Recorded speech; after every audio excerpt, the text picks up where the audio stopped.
Karibu kwenye CSD, Christian Sex Department, darasa pekee lililokusudia kukujuza kuhusu tendo lenye picha na mpango wa Mungu kwa mwanadamu. Christian Sex Department ni mfululizo mzuri wa mafundisho ya neno la Mungu ambayo yamekusudia kukujuza kuhusu kujamiana, tendo la ndoa au kukutana kimwili kama inavyojulikana na kufahamika na watu wengi. Lakini upekee kabisa wa darasa hili, tutajifunza haya yote kwa kuhusianisha na maandiko matakatifu. Tutatazama kutokea Mwanzo hadi kitabu cha Ufunuo wa Yohana, Biblia inasema nini au Mungu anasema nini kuhusiana na mambo ya kujamiana, kukutana kimwili au tendo la ndoa. Ujumbe huu una madhumuni makubwa matano. Darasa hili lina madhumuni makubwa matano. Moja, ni kukubadili fikra kwa kukujengea mtazamo chanya kuhusu seksi. Pili, kukujuza mpango wa Mungu kwa mwanadamu kuhusu seksi, kujamiana au kukutana kimwili. Tatu, what the Bible say exactly about sex. Mafundisho haya yatajibu maandiko matakatifu yanasema nini kuhusu sex. Nne, ni kukuandaa vema kuwa mwalimu mzuri wa kizazi kijacho kwa kuwapa majibu sahihi ya ukweli wa Mungu anachosema kuhusu tendo la ndoa, kujamiana au kukutana kimwili. Lakini tano na mwisho kabisa ni kujibu changamoto zote za wanandoa, zaidi sana katika upande wa kujamiana au seksi au kukutana kimwili. Basi mkaribishe na mwingine darasani. Mimi ni rafiki yako katika Kristo Yesu, mchungaji na mwalimu Emmanuel Mganga. Karibu katika darasa hili na tuanze sehemu ya kwanza ambayo tutajibu mpango wa Mungu kwa mwanadamu kuhusu tendo la ndoa. Karibu sana.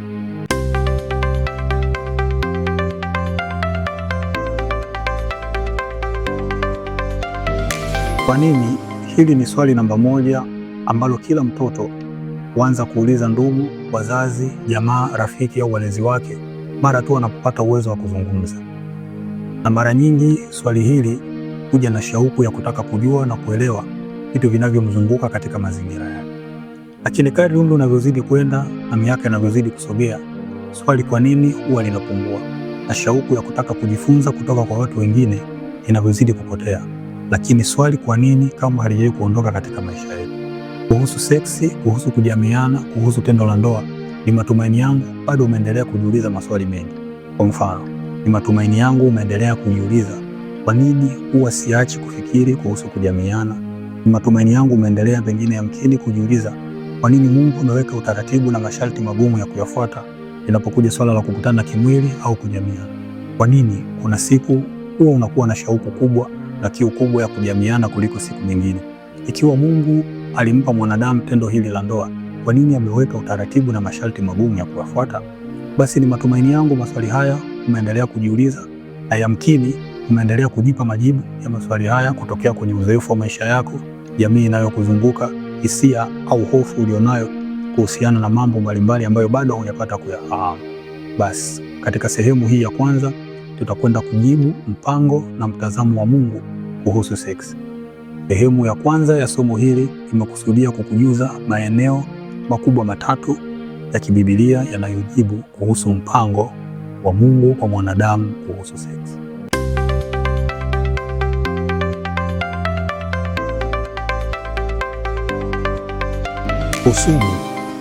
Kusudi, the purpose. Mpango wa kwanza wa Mungu kwa mwanadamu kuhusu seksi ni kusudi. Fikiri basi mpango huu au mtazamo huu wa Mungu kwa kuhusianisha na soko. Fikiri kuhusu soko, fikiri kuhusu kuuza na kununua bidhaa ama huduma. Hakuna bidhaa ama huduma inayokwenda sokoni isiyo na shabaha maalum. Pengine ni kutatua changamoto au kuboresha na kurahisisha mfumo wa maisha yetu sisi wanadamu.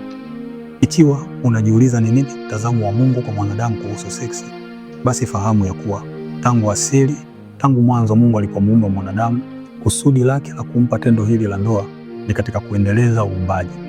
Hivi sasa dunia inakadiriwa kuwa na wanadamu takriban milioni 7. Je, Mungu hakuwa na uwezo wa kuumba watu hawa wote milioni 7 kwa mara moja? La, lakini kupitia tendo la ndoa aliweka mfumo rasmi na mpango maalum wa yeye kuendelea kuumba ulimwengu kwa watu wawili, yani mtu mke na mtu mume, kujamiana na kuendeleza kuumba kama Mungu alivyowaambia katika kitabu cha Mwanzo ile sura ya 1 mstari wa 28, zaeni mkaongezeke mkaijaze nchi. Mtazamo wa pili wa Mungu kuhusu seksi ni huu: muundo wa asili au mfumo wa asili. Mungu alipomuumba mwanadamu mke na mwanadamu mume, aliwawekea utofauti katika maumbile yao.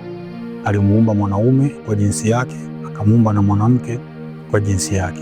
Hivyo basi, watu hawa wawili wanapokutana kimwili, ndipo unapotokea mpango na kusudi la Mungu kwa mwanadamu kumuumba mtu mke na mtu mume. Na haya ni maeneo makubwa matatu yanayoeleza au kufafanua muundo wa asili wa Mungu aliompa mwanadamu katika eneo la seksi. Moja, aliwaumba tofauti wa mwili wa kike na mwili wa kiume kama sehemu ya kufurahia utofauti wao. Lakini pili, alivyoumbwa mwanamke, ameumbwa kwa jinsi ya ajabu. Ukisoma kitabu cha Mwanzo ile sura ya 2, mwanamke alitwaliwa kutoka kwa mwanaume. Kwa hiyo utofauti huu wa muundo wa asili unaonyesha upekee wa Mungu katika uumbaji, yaani jinsia ya kike wa hivyo jinsi ilivyo na jinsia ya kiume kwa jinsi hivyo ilivyo. Shabaha kubwa katika mfumo na muundo wa asili kuhusu seksi ni kuonyesha ukuu wa Mungu katika uumbaji. Katika mwili, kwa kuhusianisha na muundo wa asili ama mfumo wa asili katika uumbaji wa Mungu, tunda ndiyo sehemu iliyoamriwa katika mwili wa mwanamke katika ufalme wa Mungu ya kuwa ndiyo sehemu sahihi ya kukutana kimwili. Fikiri kuhusu propaganda na siasa zinazoendelea hivi sasa za kushiriki mapenzi ya jinsia moja, wanawake kwa wanawake au wanaume kwa wanaume. Tambua ya kuwa hii ni vita na ni njama ya mwovu Shetani katika kuharibu mpango na kusudi la Mungu kwenye muundo wa asili aliomuumba nao mwanadamu katika kukutana kimwili au katika swala la seksi. Eneo la tatu na la mwisho linaloelezea mtazamo wa Mungu kuhusu seksi kwa mwanadamu ni wakati. Kitabu kile cha Mhubiri sura ya 3 mstari wa 1, neno la Mungu linasema, kwa kila jambo na majira yake na wakati wa kila kusudi chini ya mbingu. Andiko hili linathibitisha ya kuwa Mungu ndiye aliyeamuru majira na nyakati tofauti tofauti hapa duniani. Soma kitabu kile cha Wagalatia ile sura ya 4 mstari wa 4. Kuhusu seksi na kujamiana au kukutana kimwili ndani ya ndoa, ndio wakati sahihi alioamuru Mungu kwa watu wawili kukutana kimwili.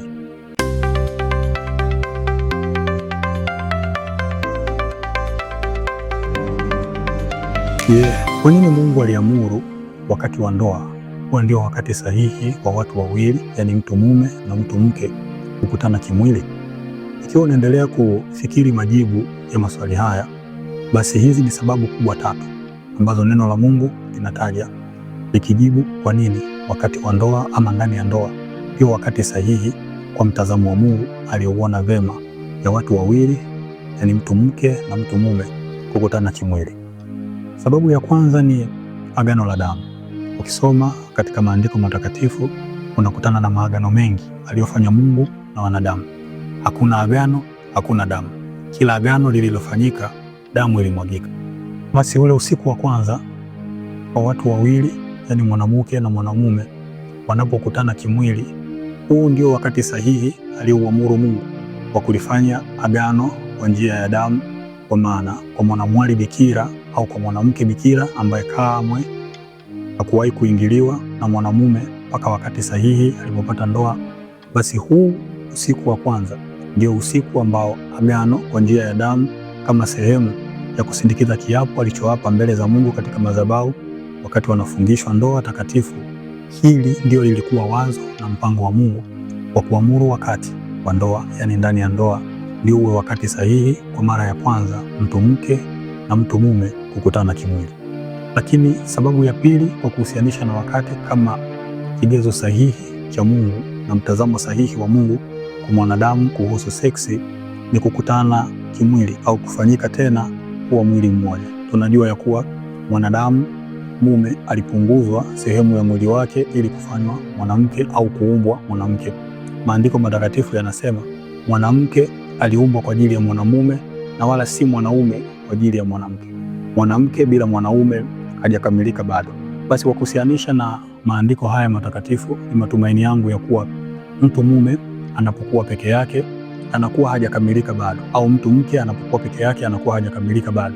Lakini unapofika wakati wa ndoa takatifu, yani wanapounganishwa kwa njia ya ndoa takatifu, basi hawa wawili wanafanyika tena kuwa sehemu ya mwili mmoja. Hii ndio ilikuwa ni sababu nyingine ya kimtazamo kwa kuhusianisha na wakati kama kitu sahihi kwa mwanamke na mwanamume kufanyika tena wa mwili mmoja katika ufalme wa Mungu. Sababu ya tatu na ya mwisho kwa kuhusianisha na wakati kama mpango na mtazamo wa Mungu kuhusu seksi kwa mwanadamu ni kujifunza kuwa na kiasi. Kiasi ni tunda la Roho. Mwenye kiasi hana majuto. Mtu asiye na kiasi amefananishwa sawa na mji uliobomolewa usio na ukuta. Soma kile kitabu cha Mithali sura ya 25 mstari wa 28. Kujifunza kuwa na kiasi ni kitu kizuri kwa sababu kinakusaidia kuwa mwaminifu mbele za Mungu katika maeneo tofauti tofauti ya maisha yako. Kwa hiyo wakati ni jambo zuri ambalo aliliamuru Mungu yeye mwenyewe ndani ya ndoa, huwa ndio kipindi sahihi cha mtu mume na mtu mke kukutana kimwili.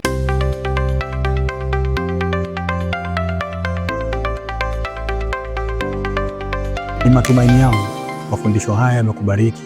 Je, ulikuwa unajua mpango na mtazamo wa Mungu kuhusu seksi kwa mwanadamu? Maeneo haya matatu, yani kusudi, the purpose, muundo na mfumo wa asili, pamoja na wakati. Haya ndio maeneo makubwa matatu yanayofafanua na kueleza mpango au mtazamo wa Mungu kwa mwanadamu kuhusu seksi. Ni matumaini yangu yamekubariki, ni matumaini yangu yamekuongezea maarifa kwa kiasi fulani katika ufalme wa Mungu juu ya tendo hili la ndoa, yani kujamiana au kukutana kimwili. Basi niandikie maoni yako katika comment hapo chini, ulichojifunza au kilichokubariki kupitia mafundisho haya, au niandikie ni kitu gani kingine unatamani kukisikia na kukijua au kujifunza kupitia chaneli hii zaidi sana katika mambo ya tendo la ndoa, kujamiana au seksi kama inavyofahamika na watu wengi. Mimi ni rafiki yako katika Kristo Yesu, mchungaji na mwalimu Emmanuel Mganga. Ninapatikana katika mitandao ya kijamii kama mwalimu Emmanuel Mganga, Facebook, X, TikTok na platform nyingine zote za kidijitali kama mwalimu Emmanuel Mganga. Endelea kunipa mrejesho wa kile ambacho tumekuwa tukijifunza katika darasa hili. Amani ya Bwana iwe pamoja nawe.